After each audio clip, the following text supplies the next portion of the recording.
All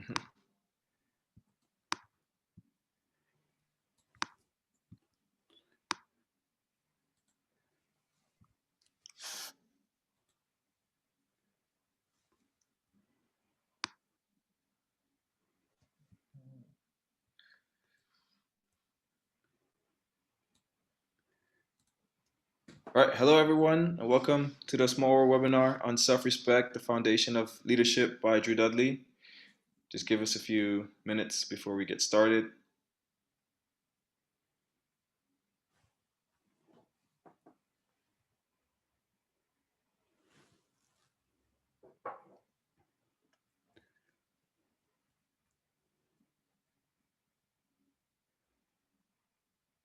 Let's see.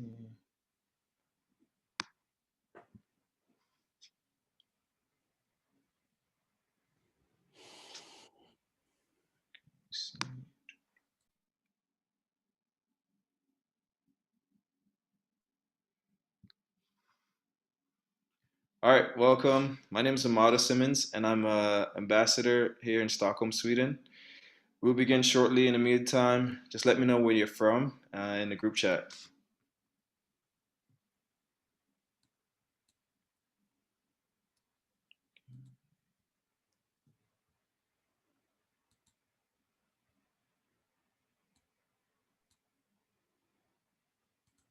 Hello, Switzerland, London. Wow. Italy, ciao. Hello, Zurich. Hey, Mark in Philadelphia. Welcome.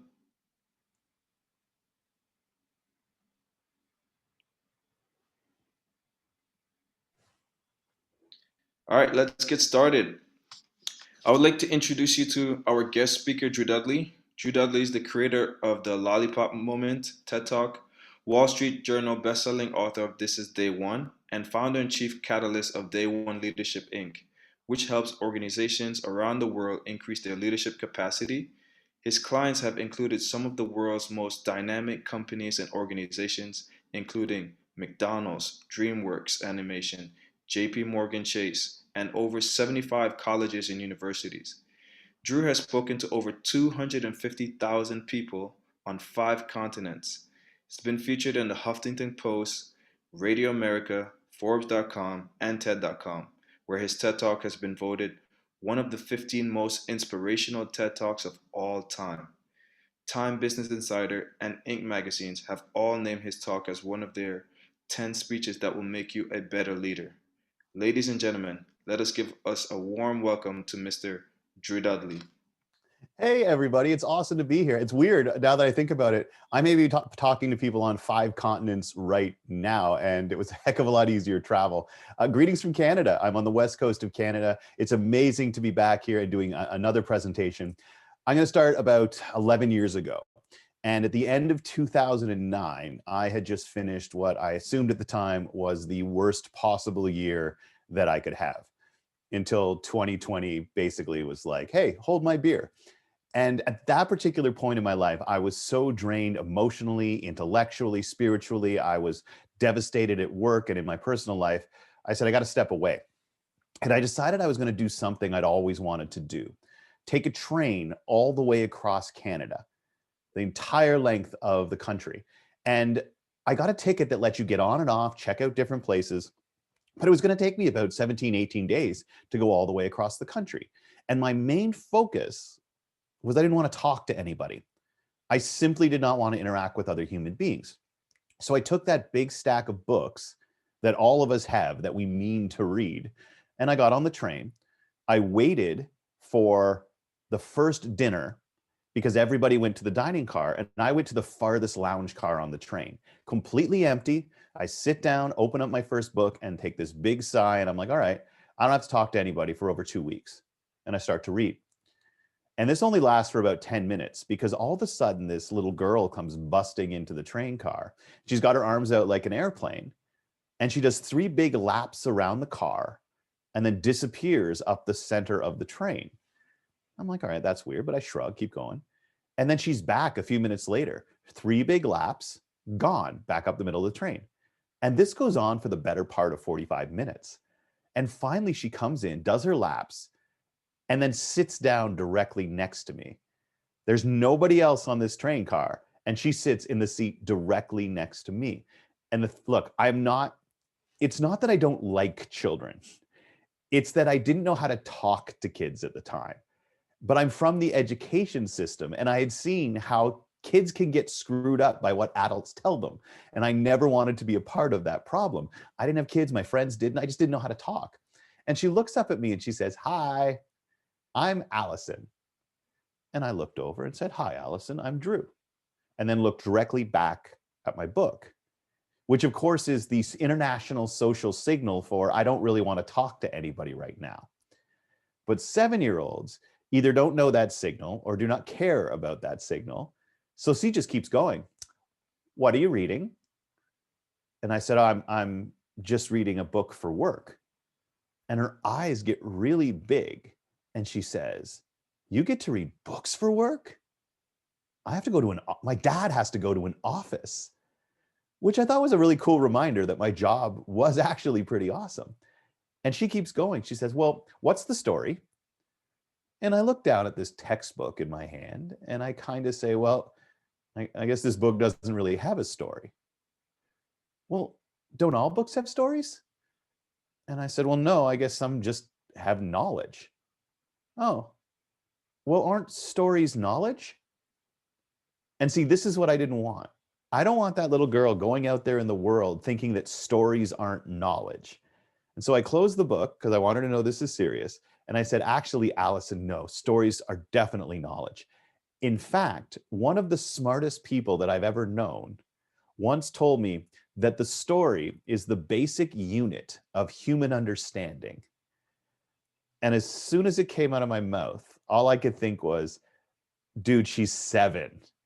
Maybe the story is the basic unit of human understanding is a little much for a 7-year-old.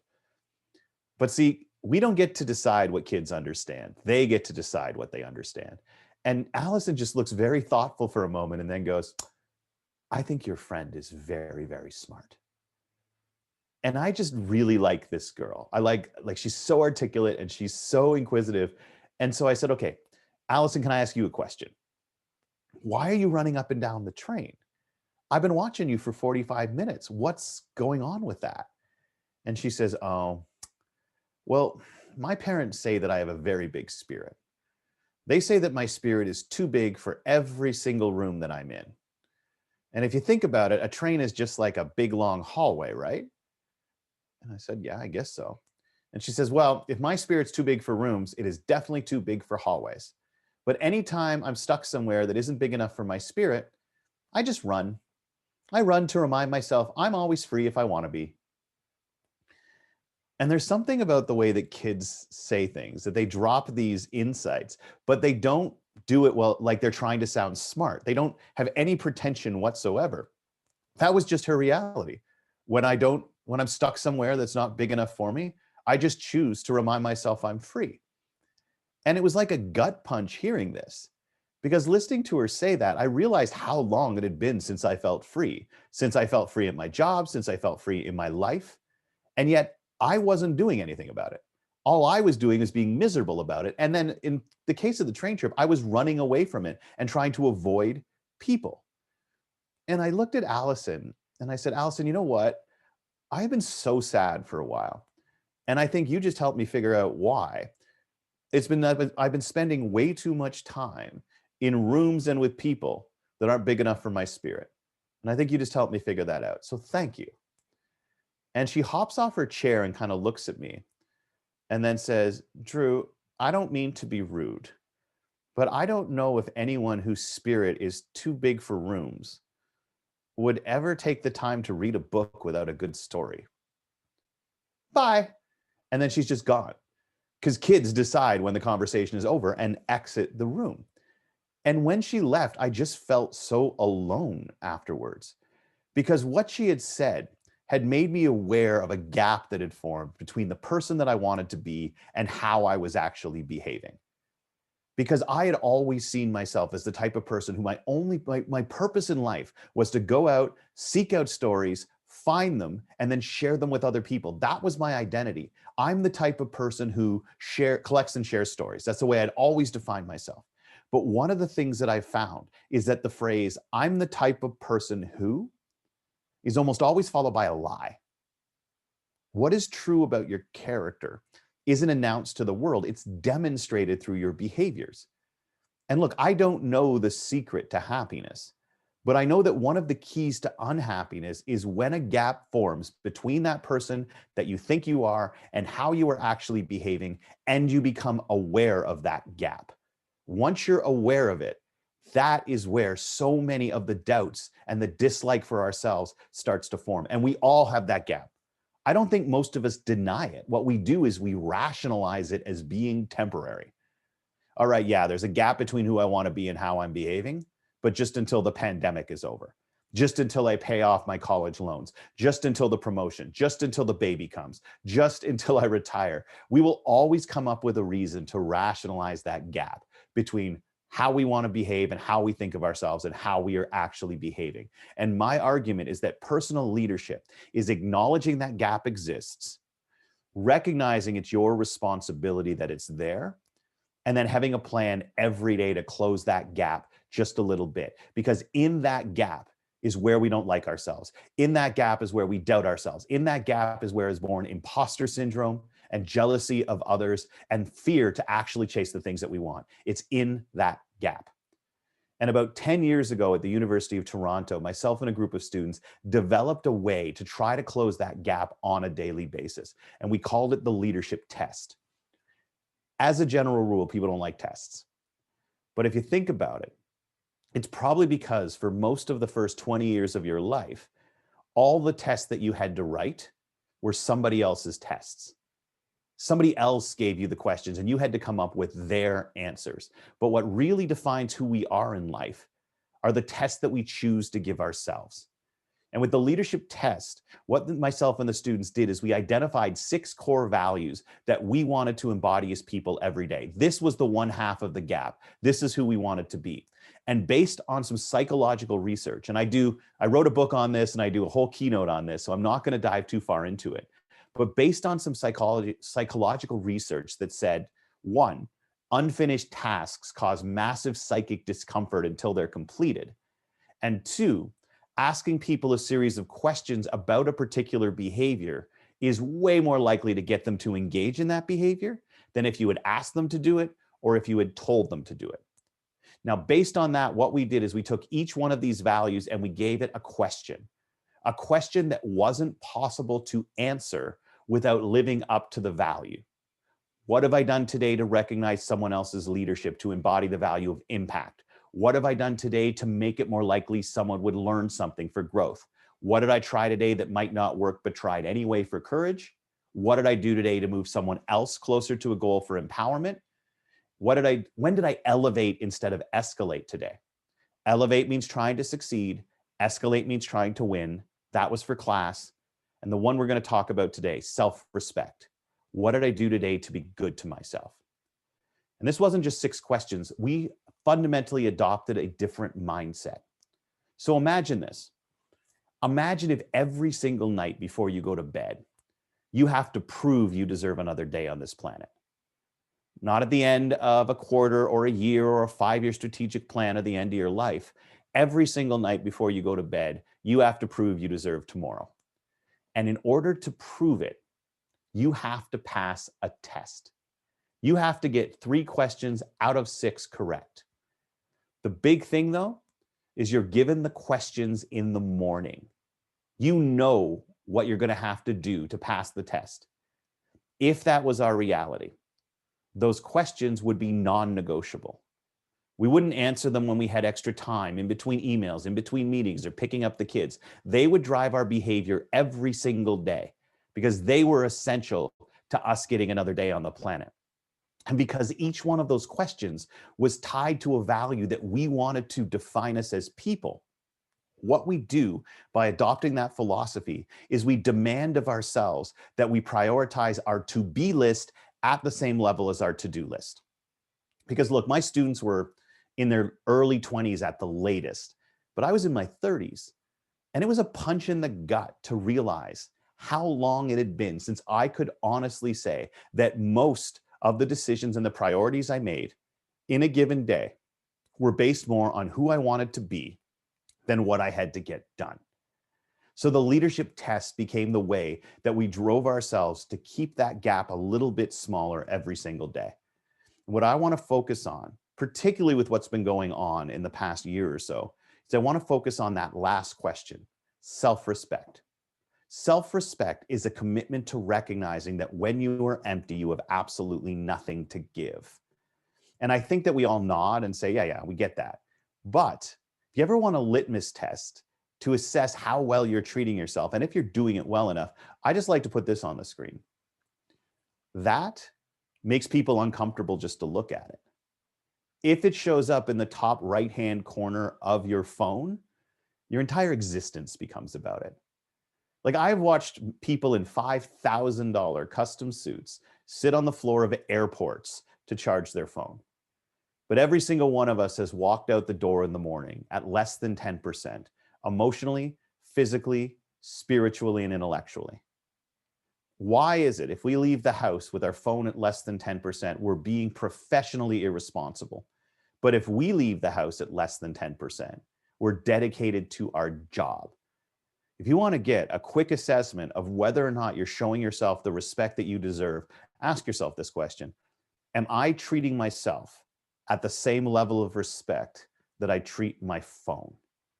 Because you charge it all the time. You wrap it in a protective case and protective glass because you know it's going to hit the ground. When it does, you pick it up and you move on. But when we hit the ground, we have an existential crisis. Why did I hit the ground? Other people aren't. Are they judging me for doing so? Self-respect. Are you treating yourself as well as you treat your phone?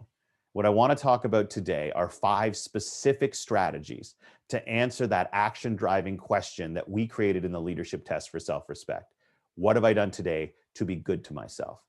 And every one of these pieces of advice came from somebody in my life, most of whom don't look like the leaders that we're taught to look up to. But what I've found is that leadership needs to be evaluated, not by accolades and achievements over time, but by powerful moments of interpersonal impact on a daily basis. And each one of these 5 leaders has had a far bigger impact on my life than any CEO, than any president or prime minister out there. And yet we always seem to look for leadership in those big titles rather than the individuals who actually change our life on a daily basis. Here are 5 tips for answering that question given to me by 5 extraordinary leaders who may not look like what we were taught to look for. First tip, you got to recognize that happiness has to be cultivated. There are days where we are just pissed off. And for whatever reason, every time somebody gives us a suggestion or tries to cheer us up, we actively fight against it. It's almost like we want to spiral. And I was out with a friend of mine, and she was actually in rehab.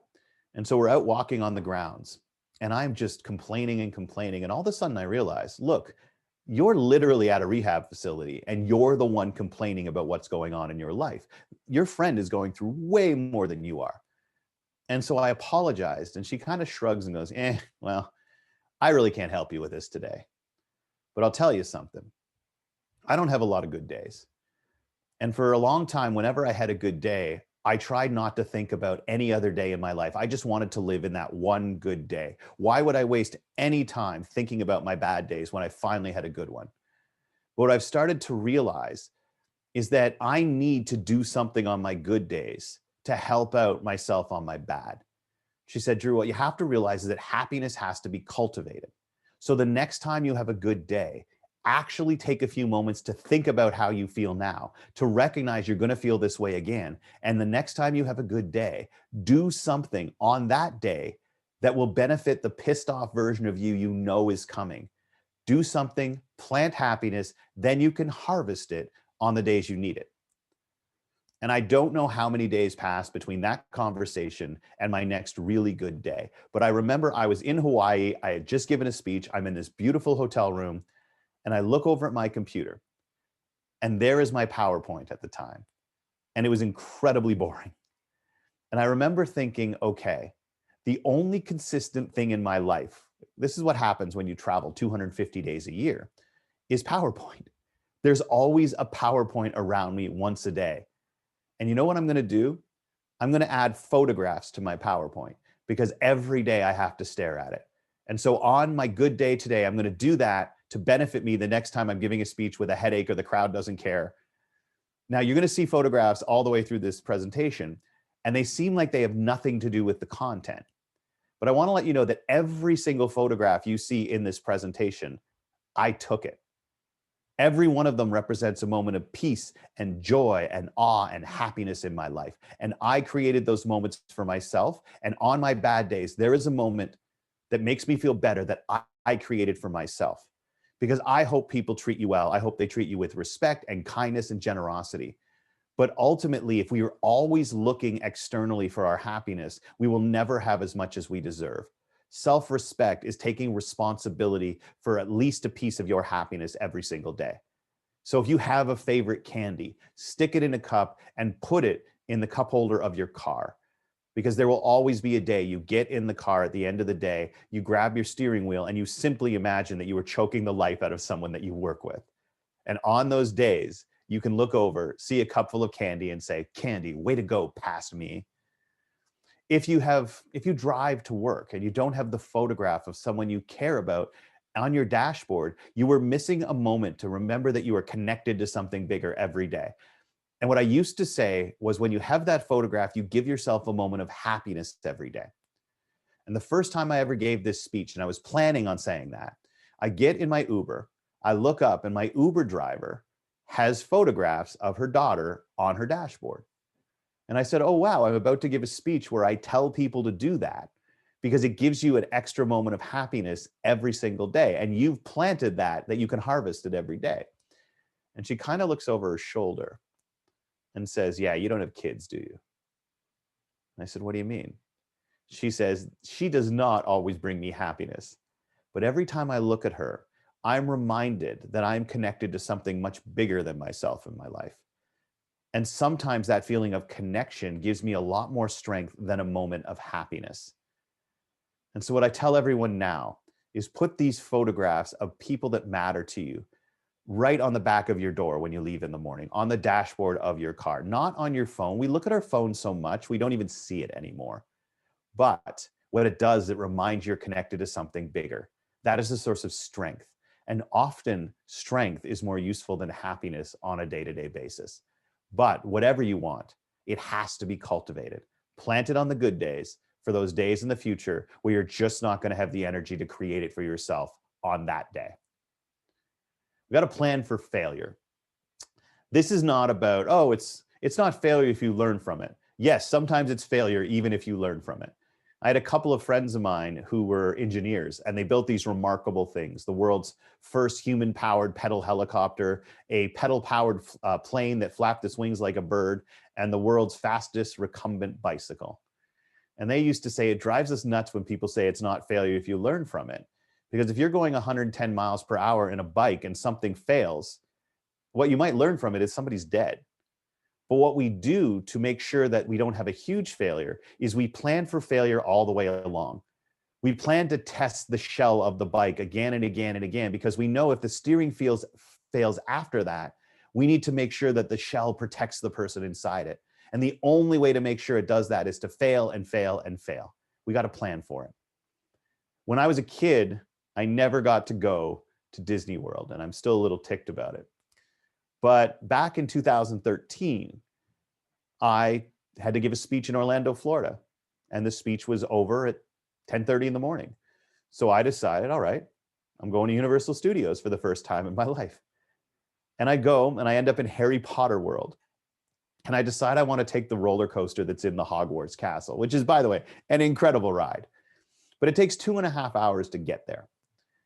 And so I get in the line, I wind through the castle for 2.5 hours before I get towards the turnstiles. And as I get closer, I see the young guy, he's maybe 18 or 19 years old, who's running the ride, start to look more and more uncomfortable.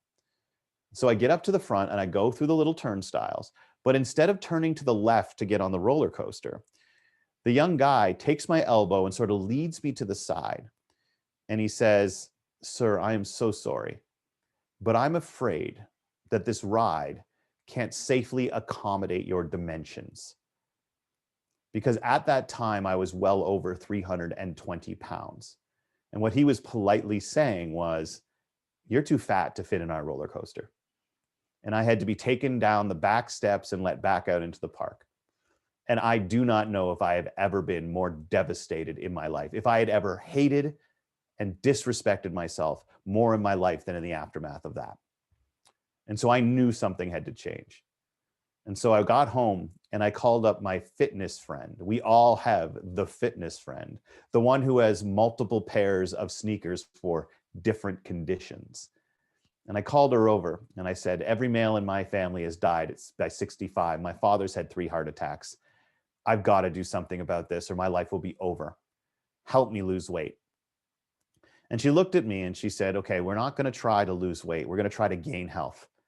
But here's what we're going to do. We're going to approach this the same way you approach your consistent dedication to leadership. We're going to create a series of questions. And if you answer all 3 of these questions every day, you will lose weight. And she said, and this is just for me personally, but she said, question 1, have I eaten 2,000 calories or less today? Question 2, have I burned more than 3,000 calories in total, just being alive and doing a little bit of exercise? She gave me a Fitbit to check. And 3, have I done 15 more seconds of cardio than I did yesterday? And she said, look, though, it is not failure that destroys these missions. It is unplanned failure that destroys them. So we're going to build failure into your plan. I'm going to give you 65 days, more than 2 months to not answer those questions. 65 days of being the keynote speaker at a banquet and they don't serve anything healthy. 65 days of being invited to someone's house for dinner and you don't want to be picky about what you eat. It's rude. 65 days of being out on the road and you're tired and you're lonely and you just want pizza to feel better. You get 65 days of that. And every time you use one of them, you did not fail. You are executing the plan. It is part of the plan. But I will tell you something. If you answer those questions 300 out of the next 365 days, you will be 100 pounds lighter a year from today. And I was 100.7 pounds lighter 1 year to the day of that. Failure, when built into a plan, is actually part of the execution of the plan. And that is a fundamentally different mindset. So as you embark on anything, identify specifically not the things that you have to avoid failing at, but the specific moments where failure is acceptable. And then when you do so, you are executing the plan. Failure, honest to God, is only failure when it is not planned. And if we actually give time thinking about how and where we can do it, it changes everything. But we've been taught from a young age, failure is a mistake. Mistakes must be avoided at all costs. Change our thinking and recognize that failure, when made part of a plan, is execution of the plan. It's a fundamental mindset, but it has changed the way that I approach everything. All right, my friend Stephanie Dixon. Stephanie is a force of nature. She has represented Canada at the Beijing, Athens, and Sydney Games. She has 19 medals, 13 of them gold, 9 world records, 10 world championships. She's a member of the Canadian Sports Hall of Fame, and she was given the Order of Canada, which is Canada's highest civilian honor, before she was 35 years old. And she has 1 leg. Steph is Canada's most decorated Paralympian, and I'm so honored to be friends with her. But one of the challenges that comes from being friends with incredibly successful people is you inevitably start to compare yourselves to them. And as we are wont to do, we whittle away at our self-respect by telling ourselves we're not as good. And I was out for dinner one night with Steph, and I started to talk about all of the criticisms that were starting to get to me about the way I worked. Because back in 2007, my work almost destroyed me. I came very, very close to devastatingly hurting myself. And I promised myself from that moment on that I would never allow my job to destroy my life. But what that meant is I had to change the way that I worked. And I've adopted a philosophy that says if I work more than 40 hours in a week, I have failed myself. I just had someone tell me that your likelihood of physically burning out goes up by 50% if you work 50 or more hours a week. And it is almost guaranteed that you will suffer a debilitating burnout if you consistently work more than 60 hours a week. Failing to sleep more than 5 hours a night over an extended period of time is more detrimental to your health than smoking a pack of cigarettes a day. And so I decided I wouldn't work more than that. But it meant that I lost things. It meant that I lost money, that my company didn't grow as fast, that I hadn't finished my book yet. And I'm telling Stephanie all about these criticisms I'm hearing from people. And she cuts me off and she says, "Do you like your job?" And I said, "Yeah, I love my job." She says, "Are you happy with your life?" And I said, "It's better than I ever imagined it might be." And she said, "Then you need to stop valuing the comfort of others over your truth." And then she told me, she said, "Look, I was born without a right hip. And almost every prosthetic in the world is built to fit over at least a portion of a remaining limb. I have none. And so every time I wore a prosthetic leg, it slowed me down and hurt me tremendously. I'm so much more comfortable and faster on a pair of crutches in one leg. But all through high school, all through university, I always wore that prosthetic leg because it made the people around me more comfortable when I entered the room. People looked so awkward when the one-legged girl walked in the room. And so for years, I always wore this thing that slowed me down and hurt me. And I did it so that other people were more comfortable with who I was. And she said, "Drew, what I've learned is anything that you keep in your life that slows you down and hurts you, and the only reason that it's still in your life is so that other people are more okay with who you are and what you do, that is a fake leg." And I have seen more able-bodied people wear fake legs and drag them around than I will ever see at the Paralympics. You cannot value the comfort of others over your own truth. And never apologize for how you feel, because when you do so, you apologize for truth. And I never forgot that. It reminded me of, I used to produce music and I wasn't very good at it. But about 20 some years ago, a young woman came into my studio and she recorded a song. And one of the lyrics has stayed with me for years. She said, "There's a difference between grounded and run into the ground. And some things keep you rooted and some just weigh you down. And you have to decide what you'd rather keep around."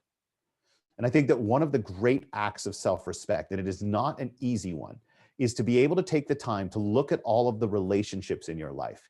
And relationships aren't just with people.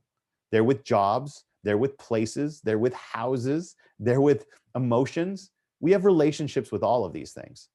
One of the key things that people filled with self-respect do is they have the courage to look at every relationship in their life and say, okay, which of these are keeping me grounded? Which are giving me strength and a foundation? Which give me a place of security in chaos? Which of these are keeping me grounded? And which are weighing me down?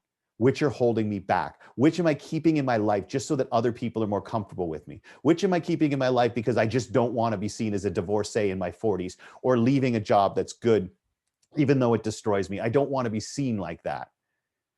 What in your life is keeping you grounded and what is weighing you down? That's an assessment that we avoid making because we all know that we're accepting less. And if you want to know a self-respectful question, here it is for you. Take a look at your life at every relationship and ask, hey, where in my life am I settling? Am I settling in my relationships? Am I settling in my mental or physical health? Am I settling in my work? Because I don't care how old you are. You are too young to settle. So on that train trip, after Allison called me out at the beginning, I completely changed my attitude for it. And that entire trip across the country, I talked to everyone. I asked them for their stories. I asked them for their best advice. I asked them for their biggest leadership triumphs and failures. I was that guy who just talked to strangers. And about 80% of the way across the country in Montreal, two guys got on the train. And they were two people more dedicated to having a good time than any two men I have ever met. They get on the train, they go right back to the bar car, they buy everybody a drink, they shake hands with everybody, they make someone go and get a guitar so they could start a sing-along well into the night. And they were 89 and 91 years old, Jimmy and Earl. And I was so blown away by the energy these guys brought that I said, okay, I've got to talk to these guys. I've got to pick their brains. And so I went up to the younger one, Earl, and I said, hey, we've got one more meal on this train tomorrow morning before we arrive. Can I have breakfast with you guys? And Earl smiles and he says, yeah, of course. You just got to bring me something. And I said, oh, what? I figured he wanted a bottle of booze. And he says, I want you to go back to wherever you're staying tonight. And I want you to write down the 5 things that you would do if you knew you were going to die at the end of the day tomorrow. And I said, that is dark. Why? And he said, at our age, it just might happen. So we like to see if anybody's got any good ideas. And so I did it. I went back, I wrote down my 5 things, and I got up the next day and had breakfast with the guys. And of course, small talk starts, and they asked me what I do. And I said, I run the leadership development program at the University of Toronto. And he says, oh, so you're an educator? I said, yeah. He said, okay, what is one thing that you definitely want every student who goes through your program to know for sure at the end of it? And I thought about it. And I said, I want them to realize they've been educated into paying attention to all the wrong things in their life. And I said, on my first day of class, I always ask a series of questions. I say, how many of you can tell me what your GPA was last semester? And all the hands go up. I say, how many of you can tell me how much money you make at your part-time job? And all the hands go up. I said, how many of you can tell me who sings Party in the USA? And all the hands go up. And then I ask, all right, how many of you can tell me the single happiest moment of your life? And hardly any hands go up. Money, Marx, and Miley, everyone's got them. But the happiest moment of their lives, they haven't even paid attention to. Not in the face of grades and money and pop culture. And so I sit back because I've told a lot of people that story. And the answer is almost always, hey, way to go. Like, way to get them thinking, way to challenge students. But Earl leans forward and he says, that is because it's a dumb ass question. And I'm not used to getting called out like that. And so I said, what do you mean it's a dumbass question? You don't think it's important that people realize they don't even know the happiest moment of their lives? And he says, I think it's so much more important for you to realize as an educator how dangerous that question is. Because all you're doing is you're reinforcing this idea that the most amazing and greatest things in our lives are the only things we're celebrating. He says, look, you get one happiest moment of your life, one most beautiful sunset, one most incredible meal, one most dazzling kiss. You get one. But numbers 2 through 50 are pretty great. But the focus we put on the greatest and the best and the most amazing, what it does is it makes us devalue every great thing in our life that isn't the greatest. It can be an incredible experience, but you still allow yourself to say, yeah, but it wasn't as good as that one time. He says too many people are ignoring most of the great things in their life because they're not the greatest. Greatest is the enemy of great, and you need to stop being a part of that problem. And I never thought of it like that. But I asked him, okay, then, what should we do? If I'm going to tell students that, what not to just focus on the greatest, I need to give them something else. So what do you do? And he says, all right, I want you to tell them to draw a line in their mind. And it's called the great line. And every experience that you have, you don't ask where it ranks. You only ask yourself one question. Was it above the great line? And if it was, that is the only thing that matters. And he said, what happens is you turn your life and your approach to gratitude away from ranking everything in your mind, which devalues everything below the utter top. And you focus on creating almost an attic of memories where you just throw things into the attic. But the beautiful thing is that means you can wander up there at any time, pick up anything and enjoy it for what it was, not for where it was ranked. And Jimmy jumped in and said, if you think of it like a poker game, imagine you get one chip in every category of your life for the best. One chip for the best meal, one chip for the most beautiful sunset, one chip, one chip. You're limited in how big your stack can be. But if you give yourself a chip for everything above the great line, there is no limit to the amount of riches that you can take away from life. And I thought it was just spectacular. And I said, where did you get that philosophy? And Earl said, well, when you think you have the happiest moment of your life when you are 16 years old, you have to look at gratitude a different way. Otherwise, your whole life is downhill. And I said, your happiest moment of your life was when you were 16? He said, I thought it was, but it wasn't. But I thought it was because I met him just before we hit the beach at Juno Beach on D-Day.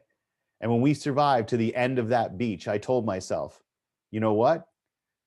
You're going to be grateful for everything, and you're never going to bed any night with anything left on your list.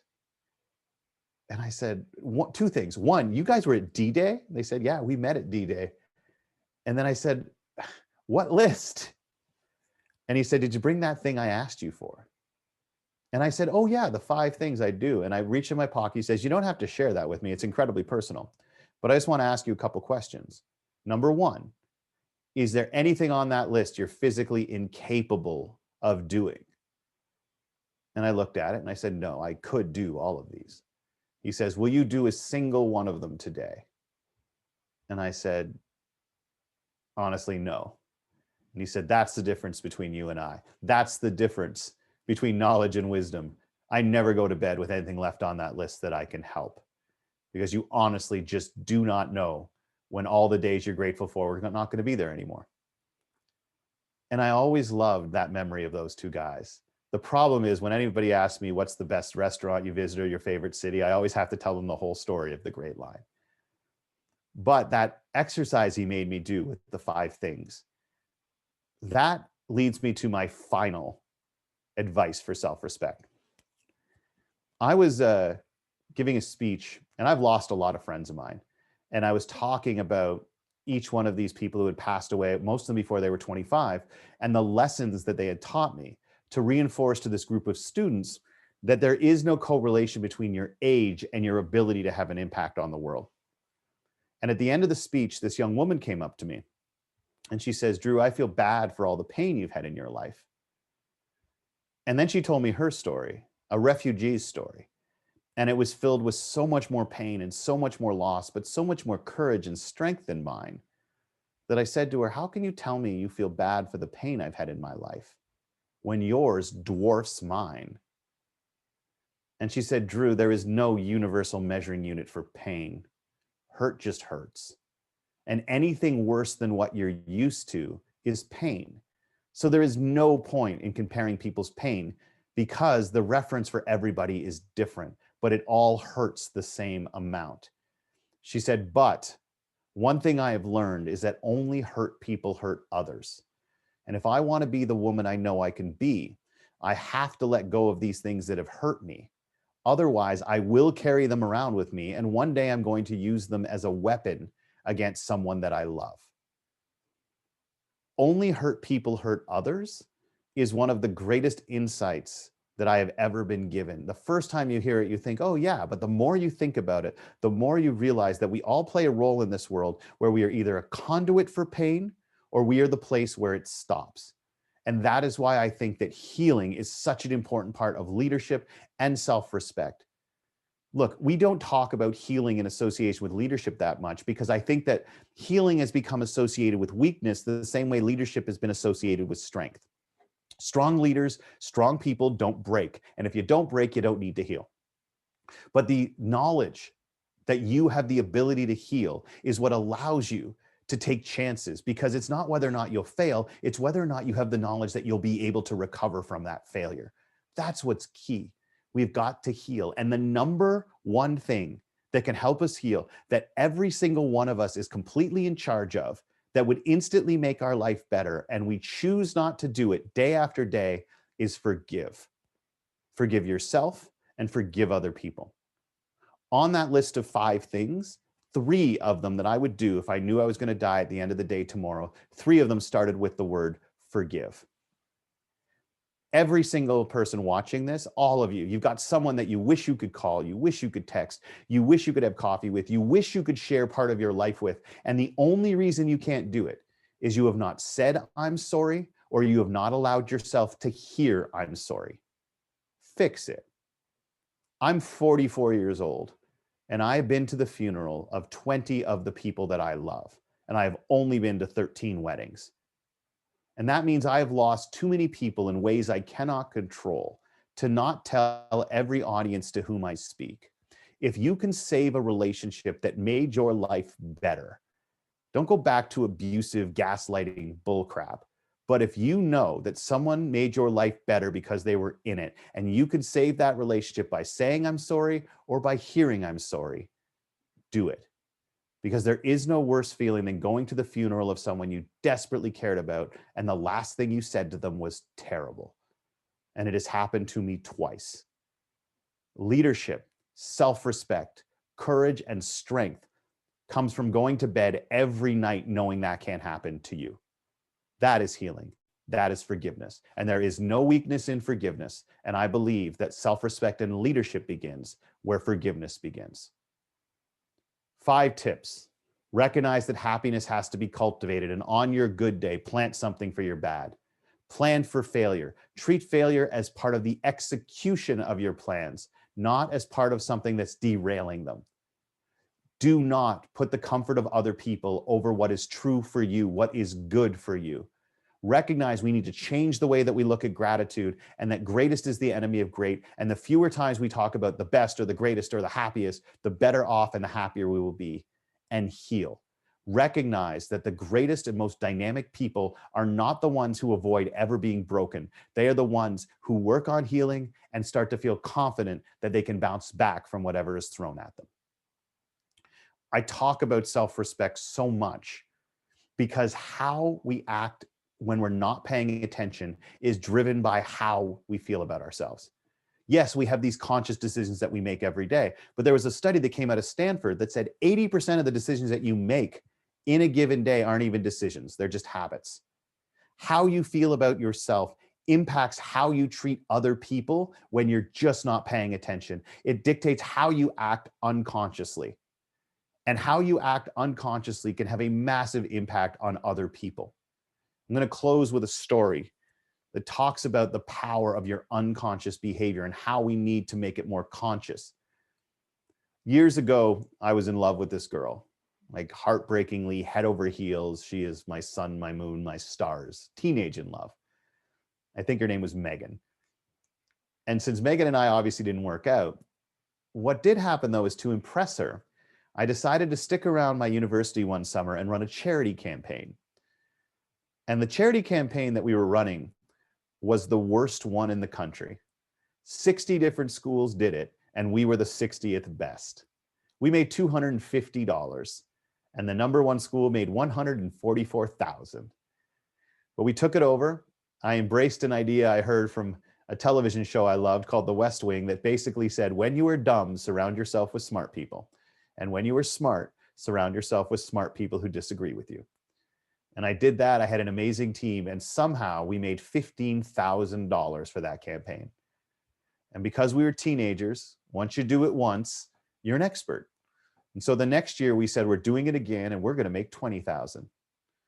The problem was, on the day that we were supposed to send hundreds of volunteers out into the streets to wash cars and shine shoes, carry groceries, there was a hurricane, slammed into the East Coast. And the rain is coming down sideways, and the volunteers went out anyway. And somehow, in some of the most horrifying weather you could ever imagine, they made $18,000 worth of donations. It's one of the most extraordinary things that I've ever seen. And then I was reminded how much of what we feel about ourselves we allow to be shaped by other people. Because just a couple of days later, the paper ran an article that said, campaign comes up $2,000 short. We went from $250 to $18,000 in 2 years through a hurricane. And what they decided to focus on was the $2,000 that we didn't make. And I allowed myself to be devastated by it, to tell myself that leaders set goals and they reach them. And if they don't, you don't give yourself an out. You don't say there was a hurricane. You acknowledge you failed. And so I felt terrible for a couple of days. And then late one night on a Tuesday evening, as I was closing up the bar where I worked, this young woman comes in and walks right up to the bar and says, "Hey, I'm a geek." And I said, okay. And then she kept going.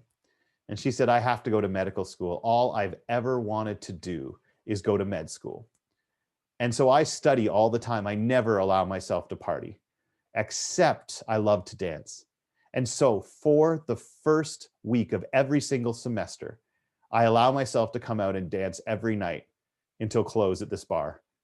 And every night for the last 2 years, as I've left this bar, I've walked through the building to get home, and I've passed by the student government office, and I've looked in and I've seen you and your volunteer team working till 3 in the morning, painting signs and making donation boxes. I watched you give 12 speeches in 2 nights to try to get people to do this campaign. And I have never seen a group of people care more about anything in my life. And I wanted to let you know that I noticed, and I'm not the only one. And I feel better that there are people like all of you in the world. And then she hands me an envelope and walks out the door. And I'm just blown away by that. And the person who helped me run the campaign was working with me that night. So I start to walk over to her and say, that girl just said the nicest stuff about us, and she left us a note. And I open up the envelope to read the note, but there's nothing in it except a personal check from a 21-year-old university student for $2,000. And in the memo line, she had written, for inspiration rendered. And I had never seen her before in my life. And 2 things ripped through my mind. Oh my God, somebody was watching. And then, oh my God, somebody was watching. Because I knew in pursuit of the goal was the only thing that was going to define who I was. In pursuit of that goal, I had acted in ways that was less than the man I wanted to be, because I did not think enough of myself to think that I was a decent person if I didn't reach the goal. Everything of who I was how much I accumulated and how good I looked. And because of that, I rationalized that I could act like less than the person I wanted to be. And this woman had seen the good stuff, and it inspired her to this incredible act of generosity. But if the good stuff can do that, the bad stuff that other people saw, how did it impact them?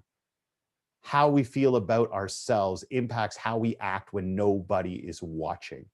And that is so crucial.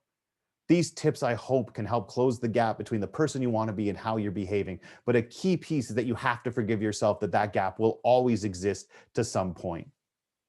But we've got to allow ourselves to give ourselves credit for who we are and why we are great. And I think that the problem is that we all want to be humble, and humility is held up as this wonderful thing. Look, humility is not ignoring what makes you extraordinary. Humility is recognizing that what makes you extraordinary doesn't make you better than other people.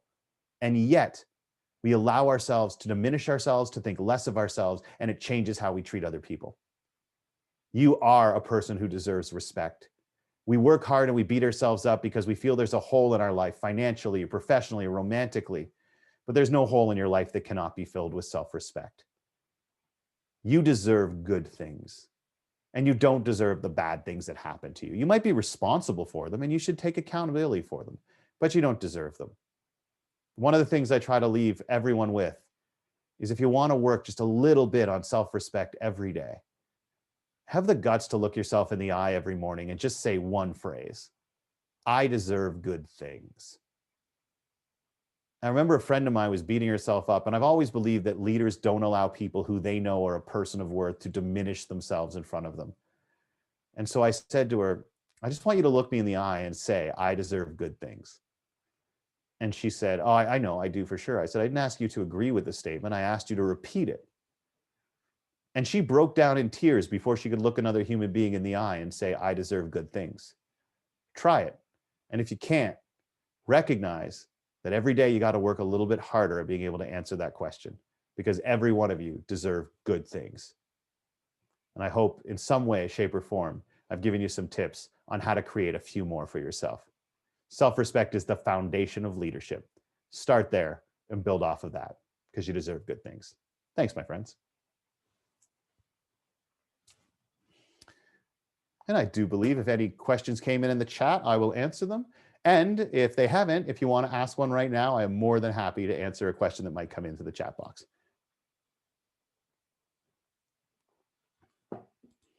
Let's see if anything came up here.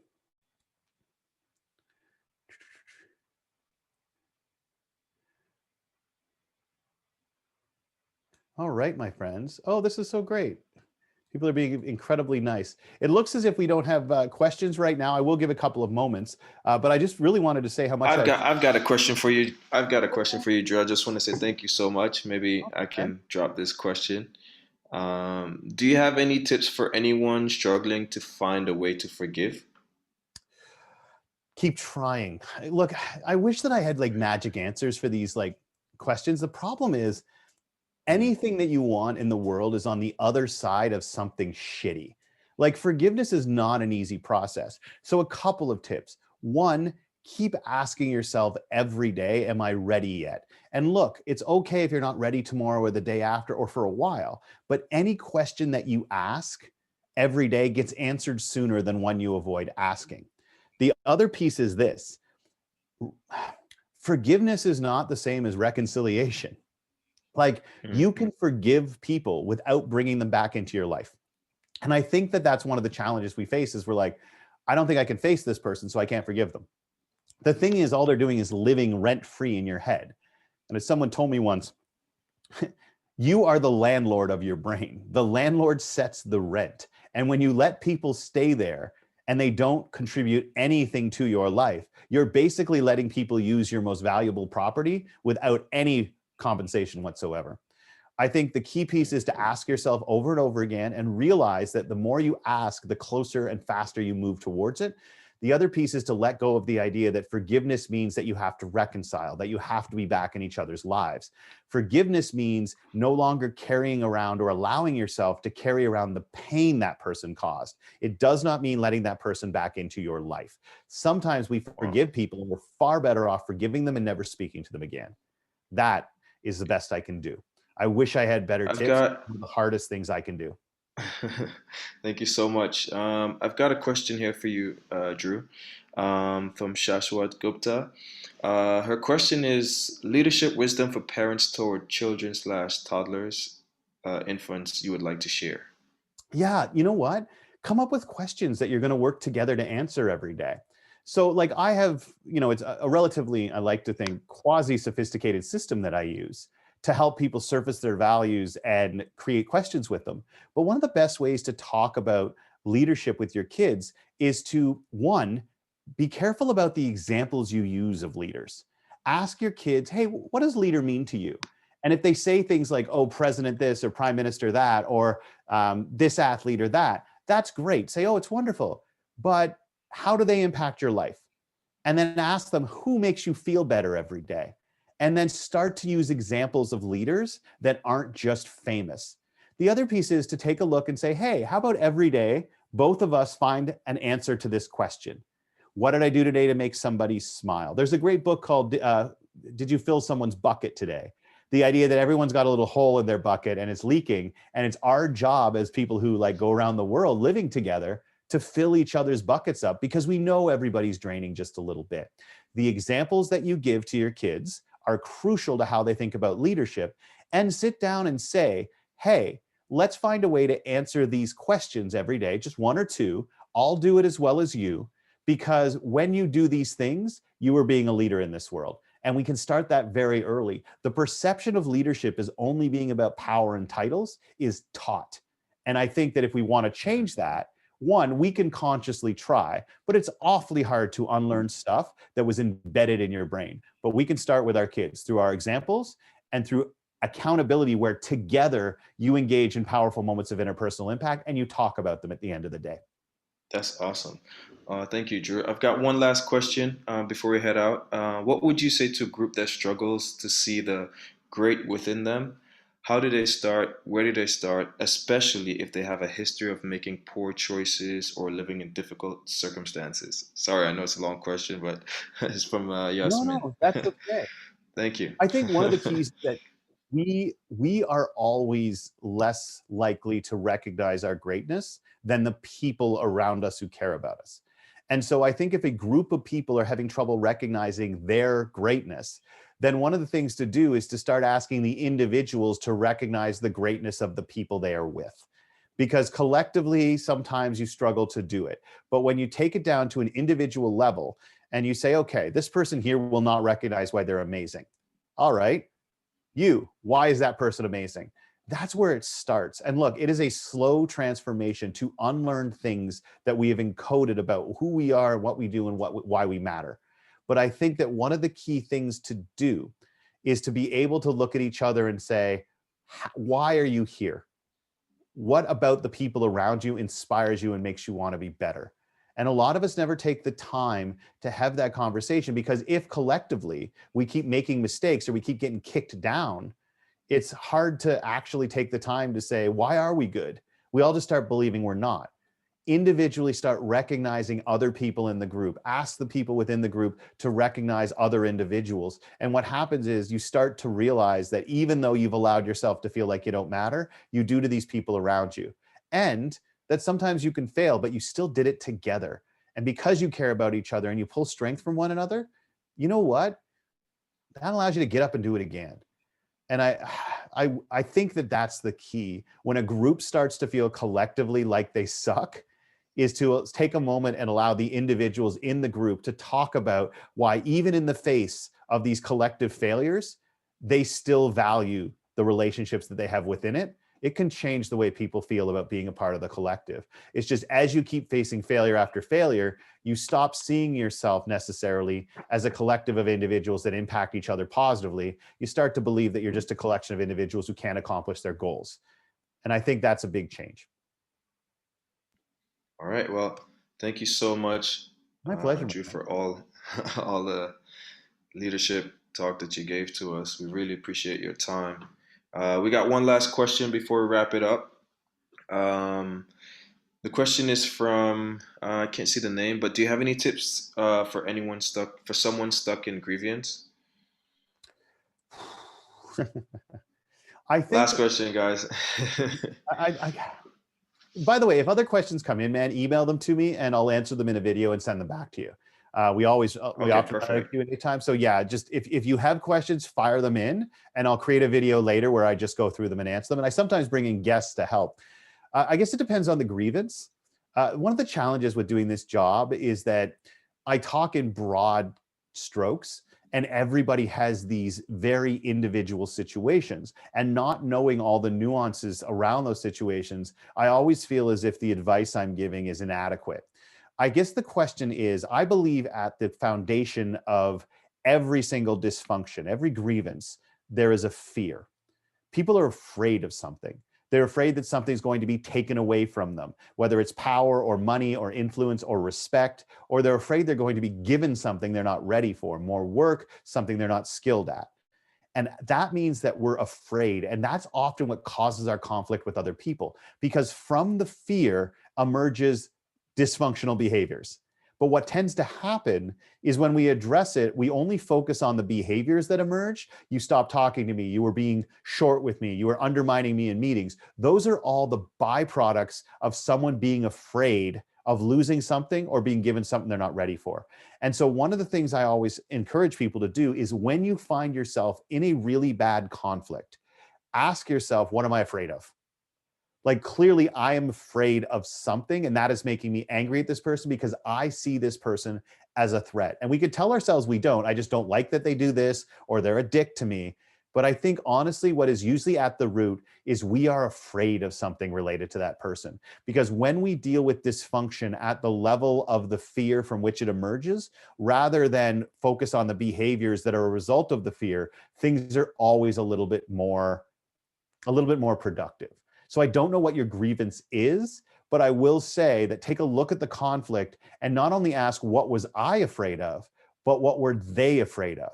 Because what you'll often find is that their fear, when you think about it, you're like, oh, I can understand why you'd be afraid of that. And I can understand why I'd be upset if I was afraid of that. But what you can then do is say, oh, I was never going to actually cause that fear to be realized. But you also realize that they don't know that. And I think that's a key piece when you take a look at conflicts with other people or between organizations or between departments. What are people afraid of? Let's see if we can address those fears. Because you could actually look at someone else's fear and say, damn, like, I wish you didn't feel that way, but you can argue that it's legitimate. And then when you do that, sometimes we gather a little more empathy. Awesome. Thank you so much, Drew. and everyone that tuned in tonight. We really appreciate you for having us. Everyone is saying thank you, thank you, thank you as they're leaving. It was very, very interesting and stimulating for a lot of people. I hope everyone got great value from this, and we hope to hear more from you in the future again. Thanks, my friends. You take care. I'd love to come back any chance I get.